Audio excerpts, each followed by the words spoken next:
today I'm using pork belly, hot dog. I'm gonna have carrots and potatoes. I also have tomatoes, which tinanggal ko na yung seeds. I have garlic, onion, sugar, powdered garlic, salt, black pepper, raisins, tomato sauce, and bay leaf. So, okay, follow my.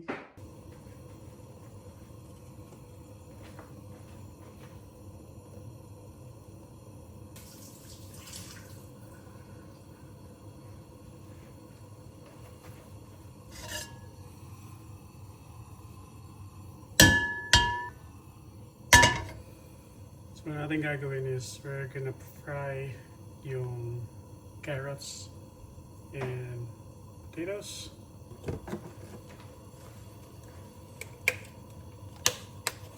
Ginawin ng salt.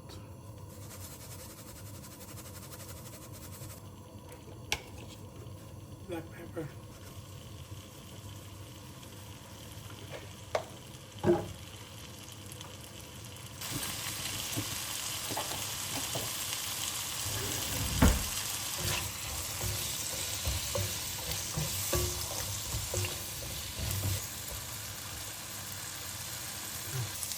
Hanguin na natin siya ngayon. Okay, garlic.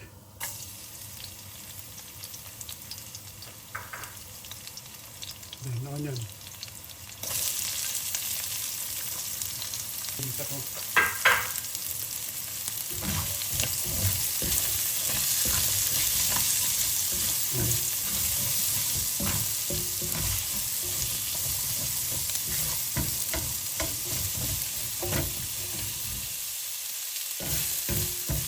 Medyo hininahan na yung apoy ko kasi baka masunog yung garlic. So ngayon halo natin yung baboy.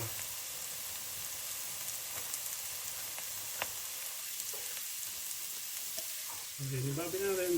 Bali yung baboy nga pala, minarinate ko na yan kanina ng lemon and soy sauce.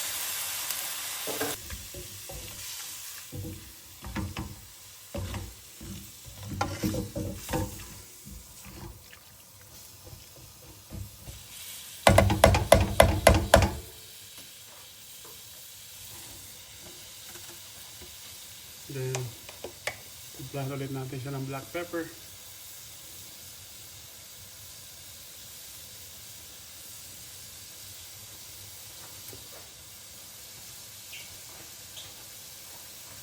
Ilagyan din natin ng patis, fish sauce.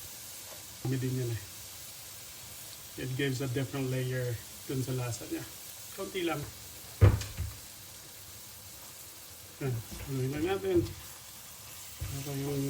So, medyo simmer lang natin ng maybe 5 to 7 minutes and then hahalo natin yung hot dog saka yung kaunting tubig para pakuluan pa natin siya. 12 minutes, ubusan na natin. Yan.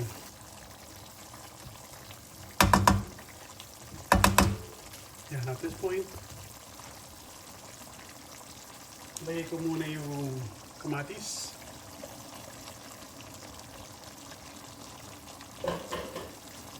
Tuwin lang natin.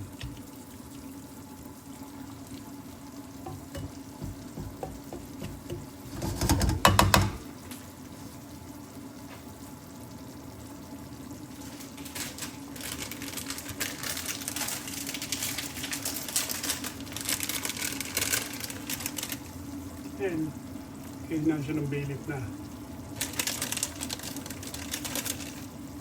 So, cover natin ulit siya. After nyan, yung hotdog lalagay. Okay, so at this point, halo ko na yung hotdog. Normally, yung sangkap nito, meron siyang kasamang liver or atay ng baboy.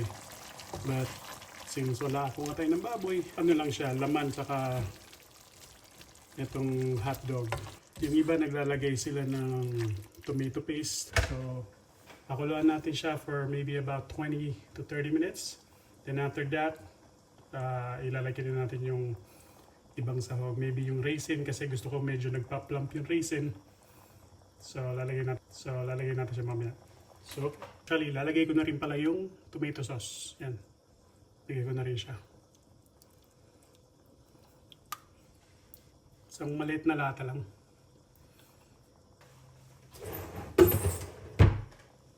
So yan, haluin natin. Reduce lang natin siya hanggang sa magmantika siya.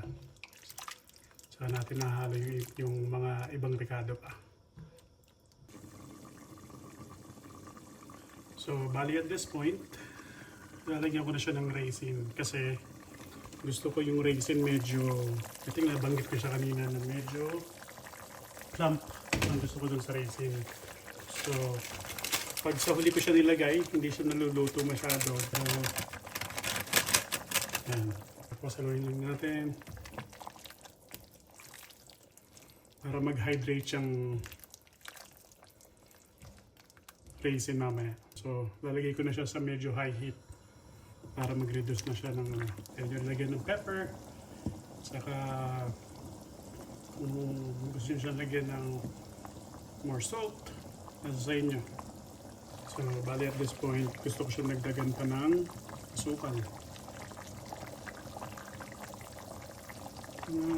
Depende sa dami, mga 1 tablespoon siguro. And then, tansyahin nyo na lang kung gusto nyo pang matamis or tama lang. And nasa mga about 20 minutes na tayo, medyo lumalabas na yung mantika niya. So, konti pa, and then i-add ko na yung potato tsaka yung carrots. And then, lulutuin na lang natin yun. Merong iba, dinadagdagan nila ng quail egg or itlog ng pugo. Iba rin nilalagyan nila ng keso. Yung mga quick melt or Eden cheese. Nilalagyan nila ng ganun sometimes. So, nasa sa inyo, may iba-ibang style ng pagluluto yung bawat bahay. May kanya-kanyang specialty kumbaga. Okay, so it's about maybe 25 minutes na siyang pinapakuluan. Yung mantika, kung makikita nyo, lumalabas na siya sa gilid, di ba? So ngayon, i-add ko na tong carrots saka yung nahuhin natin siya. Yan.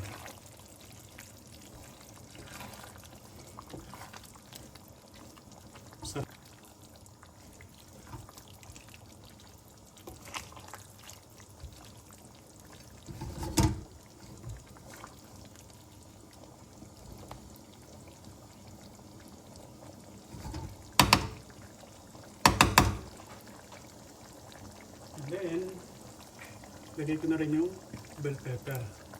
Hindi ko nasama kanina yan nung pinapakita ko sa inyo yung sahog, pero lalagay ko na din siya.